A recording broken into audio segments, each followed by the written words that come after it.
अस्सलाम वालेकुम, नमस्कार, सत श्री अकाल एंड गुड इवनिंग। मैं हूँ आरज़ू काज़मी और आप हमेशा की तरह से देख रहे हैं पॉइंट ऑफ व्यू। हमारे साथ हैं जी हमारी प्यारी सी दोस्त नाज़िया इलाही खान। बहुत शुक्रिया नाज़िया, और आज बहुत अच्छी लग रही हैं। पहली थैंक बात, you so much. Vande Mataram, Bharat माता की जय, जय हिंद। आज यूनिफ़ॉर्म में नहीं है ना, इसलिए अभी शायद डिफरेंट भी लग रही हैं और अच्छी भी बहुत लग रही हैं। एक्चुअली ये टॉप मेरी छोटी बहन का है, मैं बॉम्बे आई हुई हूँ। तो हाँ, कोट था नहीं, तो मैं उसने मुझे निकाल के दिया, बोली थोड़ा-सा कलर पहनो, प्लीज़ पहनो, तो मैंने पहना। हाँ, प्लीज़ थोड़ा-सा कलर पहना करो, बहुत अच्छा लग रहा है। तो हम आज बात करेंगे इलाहाबाद या प्रयागराज हाई कोर्ट की, और जिन्होंने ये कहा है कि जी फ्रीडम ऑफ रिलिजन तो है, लेकिन उसका मतलब ये नहीं है कि आप किसी को कन्वर्ट कर सकते हैं। अभी रिसेंटली मैंने देखा कि वहाँ पर बंगाल में कोलकाता के जो मेयर साहब हैं, उन्होंने कहा कि जी जो नॉन मुस्लिम्स हैं, उनको जो है इस्लाम कबूल कर लेना चाहिए। ये भी बड़ा स्टेटमेंट एक चल रहा था। और हमारे यहाँ भी बताया जा रहा था। लेकिन बहरहाल एक हम उस पे डिस्कस करेंगे, आपसे पूछेंगे कि ये क्या है। दूसरा जो मुस्लिम औरतें हैं या वुमेन हैं, उनको डिवोर्स अगर होती है तो उसके बाद वो मेंटेनेंस जो है वो क्लेम कर सकती हैं। इस पे भी हम बात करेंगे। जी नाज़िया। आज कल हमारे लिए बहुत बड़ा दिन था और मैं तो कहना चाहूँगी कि 38 साल का इंतज़ार जो है, वो ख़त्म हुआ। या हुँ, मुसलमान बेटियों के लिए अगर आरज़ू जी कहें तो 1400 साल का इंतज़ार ख़त्म हो गया। जिस तरह से 2014 में मैंने ट्रिपल तलाक की एक याचिका सर्वोच्च न्यायपालिका में मैंने फाइल की थी और उसके बाद 2017 में एक ऐतिहासिक जजमेंट लेकर के मैं सर्वोच्च न्यायपालिका से निकली थी। मुझे याद है कि जब इंस्टेंट ट्रिपल तलाक जब बैन हुआ था, तो मैं ग्राउंड पर जो वहाँ पर सर्वोच्च न्यायपालिका के बाहर जो एक गार्डन है, उसमें मैं जंप कर रही थी, कूद रही थी कि थैंक गॉड कि ये खत्म हुआ। उसी तरीके से कल सर्वोच्च न्यायपालिका ने साफ लफ्जों में कह दिया है कि कानून सबके लिए बराबर होता है। आप इस तरह से कहीं पर शरिया और कहीं पर संविधान, कहीं पर आईपीसी, कहीं पर सीआरपीसी और कहीं पर all India Muslim personal law board, this is not good. एक विधान है, एक संविधान है और इसके माध्यम से कल हमारी मुसलमान बेटियों को, महिलाओं को गुजारा भत्ता का एक प्रावधान जो है वो कानूनी तरीके से मिल गया। इसका मतलब है कि वो एलिमनी और मेंटेनेंस फाइल कर सकती हैं और बिल्कुल कानूनी तरीके से कर सकती हैं। देखिए आरज़ू जी, आप भी मुस्लिम हैं, पाकिस्तानी इस्लामिक देश में रहती हैं, मैं भी मुस्लिम हूँ लेकिन मैं भारत में रहती हूँ। लेकिन शरिया हम दोनों मानना पड़ रहा था और आपको अभी भी शायद मानना पड़ता होगा, लेकिन मैं तो नहीं मानती अब बात आती है कि शरिया के नाम पर एक्सप्लॉइटेशन मुस्लिम महिलाओं पर बहुत चल रहा था। शरिया के नाम पर हलाला, शरिया के नाम पर खुला, शरिया के नाम पर तलाक, शरिया के नाम पर निकाह मुत्ता, शरिया के नाम पर निकाह मस्यार। तो ये सारी कुप्रथाएं और सारी अश्लीलता का नंगा नाच शरिया के नाम पर धड़ल्ले से चल रहा था। हालांकि अलहामी किताब अल कुरान को खोलना हमारे इस्लामिक प्रेचर भारत के या इस्लामिक जो क्लिरिक होते हैं वो चाहते ही नहीं थे। अब बात आती है कि शरिया के नाम पर कितने दिनों तक एक्सप्लॉइट किया जा सकता था। जैसे जैसे मुसलमान बेटियां पढ़ रही हैं, काबिल हो रही हैं, वो भीड़ में से 2-4 मुसलमान बेटियां निकलती हैं और वो सर्वोच्च न्यायपालिका कभी अपने सक्सेशन राइट के लिए चली जाती हैं, कभी 3 तलाक बैन करने के लिए चली जाती हैं और कभी मेंटेनेंस के लिए चली जाती हैं। मुझे बहुत आश्चर्य लगता है जब हम कांग्रेस की बात करते हैं। मैंने पहले शुरुआत किया आपके साथ कि 38 साल का इंतजार खत्म हुआ। 38 साल मैंने क्यों कहा? जब पहली बार शाहबानो और सायरा बानो जी अपने मेंटेनेंस शायद ₹120, मैं सही हूँ बिल्कुल, ₹120 मेंटेनेंस और इंस्टेंट ट्रिपल तलाक को बैन करने के लिए जब वो उस वक्त के पूर्व प्रधानमंत्री, उस वक्त के जो प्रधानमंत्री थे हुँ। श्री राजीव गांधी जी के पास गई, तो राजीव गांधी जी और मुसलमान बेटियों के न्याय में सिर्फ एक कलम का फासला था। आरज़ू जी, सिर्फ एक कलम का। इतनी बड़ी जंग की ज़रूरत ही नहीं थी, इतने बड़े इंतज़ार की ज़रूरत ही नहीं थी, इतने बड़े दर्द की ज़रूरत ही नहीं थी। राजीव गांधी जी सिर्फ एक कलम उठाते, साइन करते और ये बात हो जाती कि 3 तलाक, इंस्टेंट ट्रिपल तलाक भारत से बैन हो चुका। इसके बाद जब एक न्याय आया, एक जजमेंट आया 1985 में कि जो गुजारा भत्ता है, जो मेंटेनेंस है, वो महिलाओं को देना चाहिए। तो उस वक्त भी Rajiv Gandhi ji as a prime minister of Bharat उन्होंने क्या किया कि उसको कैंसिल कर दिया। उस जज सर्वोच्च न्यायपालिका के उस जजमेंट को राजीव गांधी जी ने फाड़ करके कचड़े के डब्बे में फेंक दिया, इसलिए कि मुस्लिम पुरुष उनको वोट नहीं करेंगे। उन्होंने मुसलमान बेटियों के दर्द को नहीं समझा, तकलीफ को नहीं समझा, और उन्होंने मुसलमान पुरुषों के वोट को ज्यादा महत्व और वैल्यू दिया। आज जब राहुल गांधी जी संविधान को लहराते फिरते हैं ना ऐसे ऐसे लोकतंत्र के मंदिर में, पार्लियामेंट में, तो मुझे बड़ी हंसी आती है। जब ड्यूरिंग इलेक्शन राहुल गांधी जी कह रहे थे मुसलमानों के बारे में, उनको दर्द जाग रहा था, तब भी मुझे बहुत हंसी आ रही थी कि ये वो राजीव गांधी का बेटा है जिस राजीव गांधी ने मुसलमान बेटियों पर अत्याचार होने वाले सबसे बड़े ट्रिपल तलाक और उनके मेंटेनेंस के जजमेंट को उठा करके फाड़ करके रद्दी खाते में फेंका था। ये उनका बेटा है जो आज मुसलमानों के पक्ष की बात कर रहा है। ये बात तय है कि कांग्रेस को हमेशा से मुसलमान पुरुषों ने समर्थन दिया था और दे रहे हैं। मुसलमान महिलाओं ने कांग्रेस को कभी भी समर्थन नहीं दिया क्योंकि उनका दिल आज भी रोता है।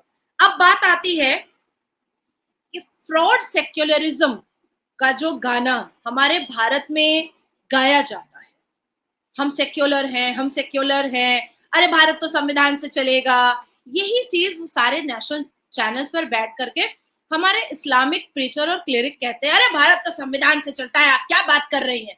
संविधान से चलता है तो यूसीसी क्यों नहीं एक्सेप्ट करते हो, क्यों लुंगी डांस करते हो। संविधान से चलता है तो 1984 से लेकर के 2017 तक करोड़ों रुपए क्यों खर्च किए वकीलों के काफिला पर कि 3 तलाक बैन नहीं होना चाहिए। अगर भारत वाकई में संविधान से चलता है और मुसलमान पुरुष संविधान मानते हैं, तो जब पॉलीगेमी हलाला 2019 में मैंने कॉन्स्टिट्यूशन बेंच पर फाइल किया तो क्यों वकीलों की फौज लेकर खड़े हो गए और पिटिशन अपना भी फाइल करवा दिया all India Muslim personal law board ने।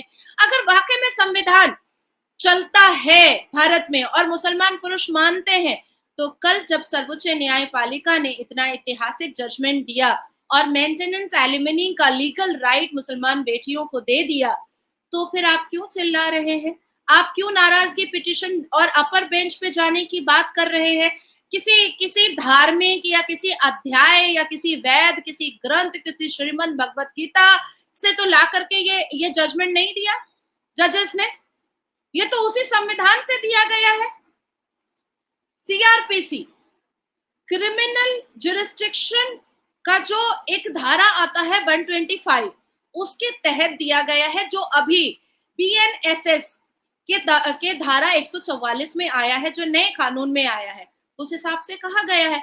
अच्छा आप सोचिए कि मुसलमान बेटियां, हर कोई तो असदुद्दीन अवैसी की बेटियों के बराबर अमीर नहीं होती है ना, हर कोई तो फरहाद हकीम की बेटियों के जैसी अमीर नहीं होती है ना।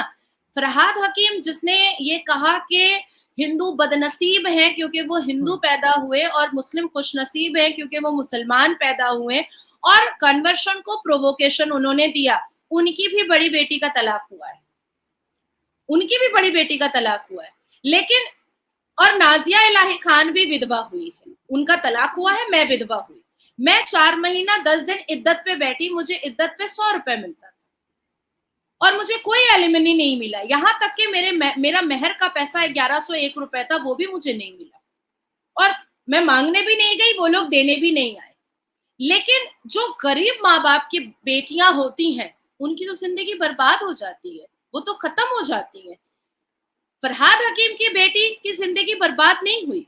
आप फरहाद हकीम की बेटी को, जो तृणमूल कांग्रेस के ममता बनर्जी के लाडले मंत्री हैं और हमेशा कलकत्ता को मिनी पाकिस्तान पुकारते हैं, आप उनकी बड़ी बेटी, छोटी बेटी, मंझली बेटी, 3 बेटियां हैं उनके इंस्टाग्राम को चेक करेंगी आरजू जी, वो तो 2-2 लाख के शैंपियन के बोतल को खोलती हैं और फोटो क्लिक करके इंस्टाग्राम पे डालती हैं, रिवीलिंग कपड़े पहनती हैं, पब डिस्को जाती हैं, नाचती हैं, गाती हैं, अपनी जिंदगी को जीती हैं। लेकिन ये सारी अय्याशियां अमीर मुसलमानों की बेटियों के लिए शायद है। गरीब मुसलमान की बेटियां अगर ज्यादा बोल भी देती हैं तो बड़े बड़े नेशनल न्यूज पर हमें कह दिया जाता है शायद इसीलिए तलाक हुआ होगा, शायद इसीलिए विधवा हो गई है, बोलती कितना ज्यादा है। ये इस्लामिक प्रीचर बोलते हैं और अभी 15 मिनट पहले मुझे बोले, 15 मिनट पहले मुझे बोले, क्योंकि उन्हें नहीं पसंद आता ना कि कोई बढ़ के बात करे या कुछ कहे। अपने हक के लिए या अपने राइट के लिए आवाज उठाए, वो तो उन्हें पसंद नहीं आएगा।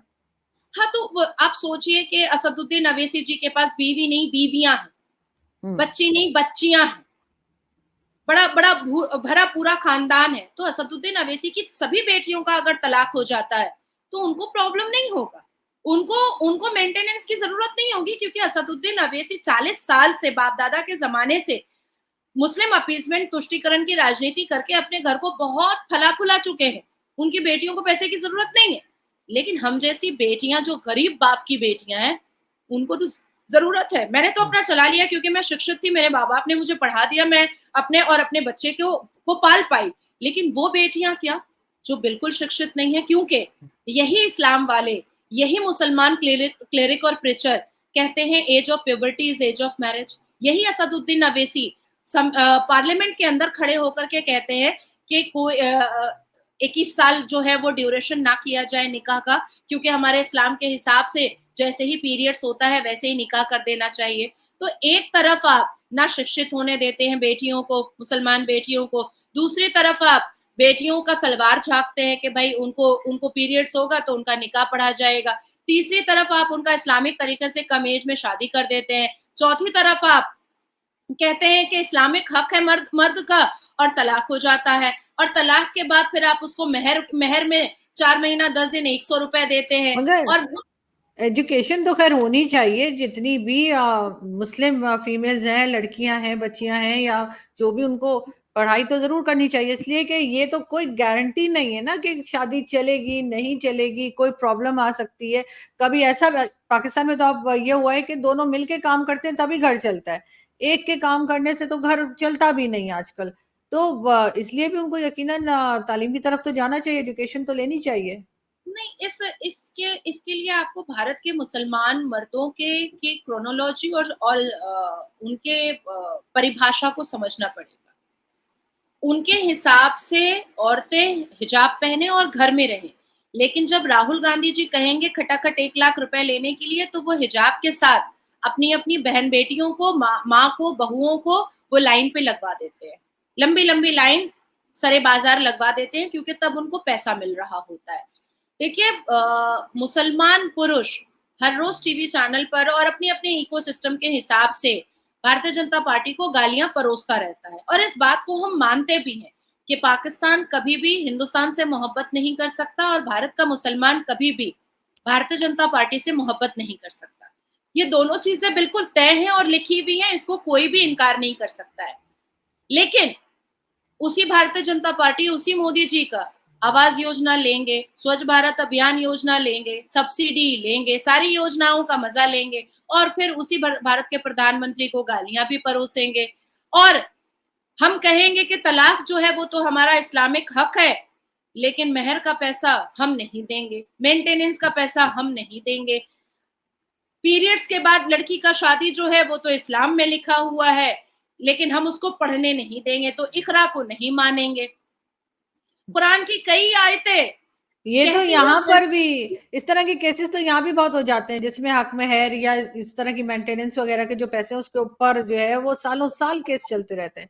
उससे कम पैसा अगर दे दें तो शायद इनकी जान छूट जाए, लेकिन उससे ज्यादा पैसा जो है वो केस लड़ने में लगा देते हैं, और मगर इतनी उसको नहीं बेशर्मी देते। से आरज़ू जी, इतनी बेशर्मी से चैनल्स पर, नेशनल चैनल्स पर बैठ करके और अपने इकोसिस्टम, जैसे ज़ुबैर-वुबैर जो है, चपड़गंजू, चवन्नी-अठन्नी, ये लोग औरतों को मलाइन करके, डेरोगेटरी रिमार्क करके अपना इकोसिस्टम चलाता है, पैसे कमाता है, और चार मीनार पे जाकर के बिस्कुट और चाय चाय खा करके फोटो खींचता है। ये सब चपड़गंजू और चवन्नी अठन्नी को हम जैसे शिक्षित महिलाएं अपने पैर का जूता भी नहीं समझती हैं। अब अपने अपने अधिकार को क्या हम असदुद्दीन अवैसी पर दे दें? हम अपने इंसाफ के बारे में क्या अधिकार हम जुबैर को दे दें, ध्रुव राठी को दे दें, या आरफा खानम शिरवानी को दे दें, जो दारूखोर है, जो हुक्काबाज है, आरफा खानम शिरवानी, हम उसको दे दें? नहीं दे सकते, नहीं दे सकते। हम अपने अधिकार के इंसाफ के लिए हम सर्वोच्च न्यायपालिका जाएंगे, और बेटियां गई हैं और जाकर के उन्होंने 3 तलाक भी बंद किया, और आज कल जो है ऐतिहासिक फैसला आया कि मेंटेनेंस भी फाइल हो सकता है। अब इसमें देखिए सेक्शंस को समझना पड़ेगा आरज़ू जी, जो इतना चिल्ला रहे हैं कोई भी मुसलमान लड़की, कल के फैसले के बाद इस फैसले का बेजा मिसयूज नहीं कर सकती, बिल्कुल नहीं कर सकती। हमें एडवांटेजेस और डिसएडवांटेजेस, नेगेटिव और पॉजिटिव दोनों चीजें देखनी चाहिए, और मैं अपनी मुसलमान बेटियों को भी समझा रही हूँ कि इसको मिसयूज मत करना। देखिए, एक्सरसाइज जुरिस्डिक्शन अंडर चैप्टर 5, 4 और 3, इसमें साफ लिखा हुआ है कि आप किसी भी कोर्ट में जब धारा 125 सीआरपीसी पुराना, बीएनएसएस नया कानून 144 धारा जब आप फाइल कर रही हैं किसी मजिस्ट्रेट कोर्ट में, पुलिस कोर्ट में या जज कोर्ट में, तो आपको ये प्रूफ करना पड़ेगा कि आपको ये पैसे क्यों चाहिए।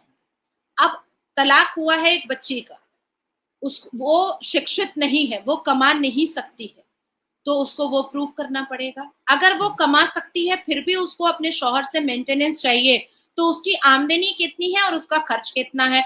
अब अगर बच्चे हैं उसके पास, तो बच्चे के मेडिकल रिपोर्ट, बच्चे के स्कूल के रिपोर्ट और अपना खुद का खर्च का एक्सपेंसेस का प्रूफ एनेक्सर करके पिटीशन में फाइल करना पड़ेगा। तब जाकर के कोर्ट एक निर्णय पर पहुंचेगा कि हाँ, इसको इतना देना पड़ेगा।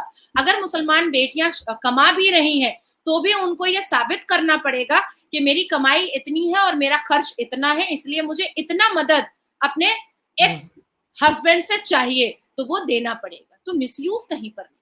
बिल्कुल, और होना भी यही चाहिए। लेकिन जो इलाहाबाद या प्रयागराज हाईकोर्ट का फैसला आया है कि जी आप जो है वो फ्रीडम आपको जरूर मिलेगी रिलीजन के ऊपर, लेकिन आप कन्वर्ट करना नहीं। उसमें मुझे खास बात ये भी है कि मेरे जो ग्रेट ग्रैंडफादर थे वो प्रयागराज या इलाहाबाद हाईकोर्ट में जज थे, तो इसलिए मुझे जो है वो बहुत अटैचमेंट है इलाहाबाद से। तो क्या कहेंगे आपके ये जो कहा गया है कि आप कन्वर्ट नहीं कर सकते, वो भी मैं तो समझती हूँ अच्छी बात है, लेकिन क्या लोग रुक जाएंगे? ये तो अभी एक स्टेट के कोर्ट ने, इलाहाबाद हाई कोर्ट ने कहा है, और डेफिनेटली मैं श्योर हूँ कि ज्यादा नहीं है, 1 हफ्ते के अंदर आप सुनिएगा कि कुछ मुसलमान धर्मगुरु जो है, जो हमारे अल कुरान के हिसाब से होते नहीं है, सब चिटिंगबाज है ये लोग, तो ये चले जाएंगे या all India Muslim personal law board, सर्वोच्च न्यायपालिका जाएगा और इलाहाबाद हाई कोर्ट के इस जजमेंट को वो लोग नाराजगी पिटिशन देगा। अब इसके लिए भी आपको इतिहास के पन्ने में खुलवाऊंगी, ज्यादा नहीं, सिर्फ 2 मिनट। देखिए, प्रेमबल हमको मानना पड़ेगा। संविधान जो अंबेडकर जी ने लिखा है और जिस पर सिग्नेचर उस वक्त के लोगों ने किया है, उसको हमें मानना पड़ेगा।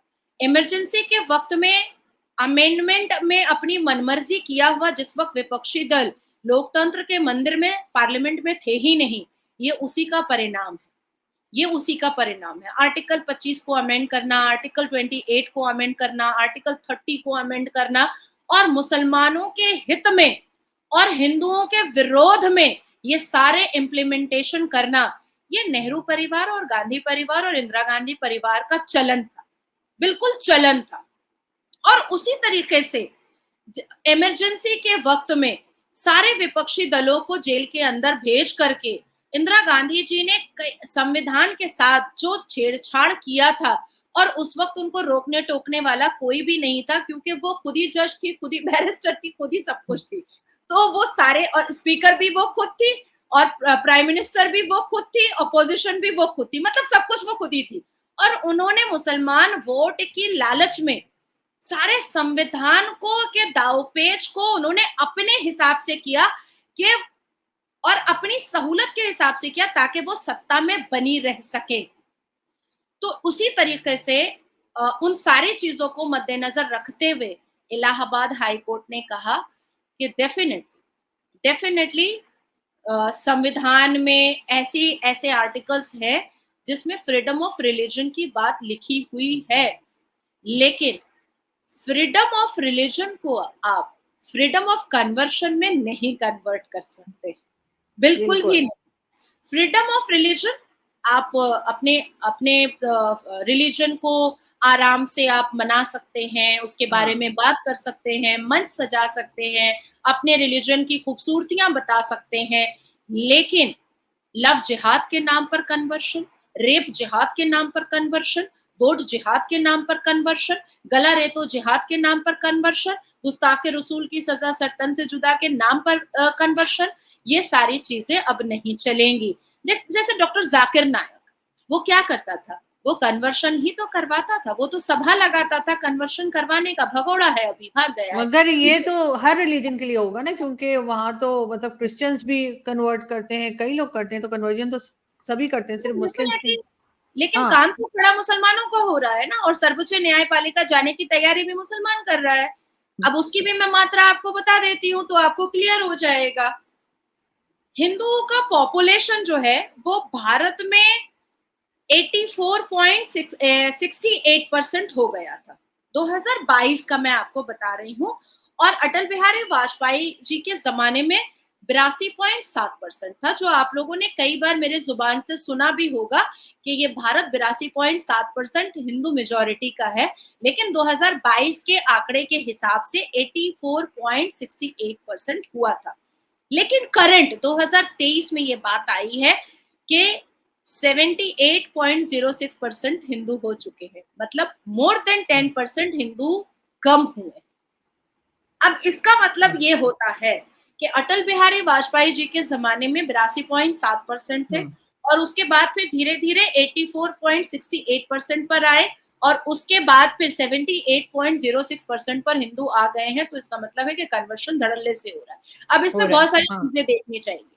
अब इसमें चीजें ये देखनी चाहिए कि हम लोग मदर टेरेसा को बहुत वैल्यू करते थे, लेकिन जैसे जैसे इतिहास के पन्ने को खोलिएगा मदर टेरेसा से घिन आने लगेगा। वो चैरिटी और हॉस्पिटल वो भारत में खोलती थी फंड फंड लेकर के, पर अपने ट्रीटमेंट के लिए वो विदेश जाती थी। बिल्कुल बिल्कुल, मतलब बंगाल में जो ममता बनर्जी है, वो यहाँ पश्चिम बंगाल में बोलती हैं कि स्वास्थ्य जो है वो बहुत अच्छा है, गवर्नमेंट हॉस्पिटल्स जो है वो बहुत अच्छे हैं, पर उनका खुद का भतीजा विदेश जाता है अपने आंख का ट्रीटमेंट करवाने के लिए। वो डॉक्टर तो से हमारे यहाँ भी सारे पॉलिटिशियंस हैं, जितने लोग हैं वो सब कहते हैं बहुत अच्छा सब, ट्रीटमेंट है, लेकिन खुद बाहर जाते हैं। हाँ, खुद को देखिए फ्लू भी हो क्राइम जाए तो बाहर चले जाते हैं। करे, विश्वासघात मदर टेरेसा करे या विश्वासघात सरकार या नेता करे, सबके बारे में बात करनी चाहिए। अगर फ्रीडम ऑफ रिलीजन है तो फ्रीडम ऑफ स्पीच भी तो हमारे पास है इस भारत में, है ना? तो उन्होंने सही। तो जी। मदर टेरेसा जी ने भी हिंदू बच्चों का कन्वर्शन बहुत करवाया था। चैरिटी चैरिटी के पर्दे में ढक करके उन्होंने हिंदू बच्चों का कन्वर्शन बहुत करवाया था, और यही वजह थी कि इंदिरा गांधी जी अपने इलेक्शन से पहले मदर टेरेसा के बगल में जाकर के खड़े होकर के फोटो जरूर खिंचवाती थी, ताकि क्रिश्चियन के वोट्स इंदिरा गांधी जी को मिलते रहे मदर टेरेसा के माध्यम से। और मदर टेरेसा कन्वर्शन करवा करके क्रिश्चियंस बनवाया करती थी हिंदू बच्चों को। अब आती है बात कि ये बात सबको पता है कि हमारे भारत में कन्वर्शन की मान्यता नेहरू साहब ने लगाई, ऐसे आर्टिकल्स को अमेंड किया कि कन्वर्शन पर मान्यता लग गई। और कन्वर्शन किसका सबसे ज्यादा हुआ, ये किसी से छुपा हुआ नहीं है, हिंदुओं का कन्वर्शन सबसे ज्यादा हुआ, और वो मुसलमान बन गए। और मुझे लगता है कि उसी में पानी में आपके जो रिश्तेदार हैं वो भी बह गए होंगे। हो सकता है, हो सकता है, पता नहीं क्या था क्या नहीं, वो तो खैर मुझे नहीं मालूम, लेकिन ये जरूर है कि बहरहाल ये फैसले दोनों अच्छे आए हैं, और इससे यकीनन जो है कुछ ना कुछ पॉजिटिव हमें देखने को मिलेगा। थैंक यू सो हाँ, मच नाजिया। मैंने अपना जी। कमर कस लिया है दोनों केसेस के लिए, और अपने बैग को भी पैक कर लिया है। ये सही। मेंटेनेंस के विरोध में अगर all India Muslim personal law board अगर खड़ा होता है और सर्वोच्च न्यायपालिका में अगर उसको कैंसिल करने के लिए वो नाराजगी पिटीशन डालता है, तो मैं तो यहाँ से बॉम्बे से सीधा दिल्ली पहुंचूंगी। दूसरा कि ये जो फ्रीडम ऑफ रिलीजन को फ्रीडम ऑफ कन्वर्शन मुसलमानों ने समझ लिया है, इसके ऊपर भी अगर ये लोग सर्वोच्च न्यायपालिका जा रहे हैं और कल तक मुझे इन्फॉर्मेशन आ जाता है, तो सोमवार के दिन मैं और आप गौर तलब दिल्ली से करेंगे। बिल्कुल ऐसा ही होगा, और बहुत जल्द फिर मिलेंगे। थैंक यू सो मच कि आपने थैंक ज्वाइन किया। थैंक्स बहुत a lot. Thank Vande you, Mataram, thank you, Bharat माता की जय, जय हिंद। Thank you.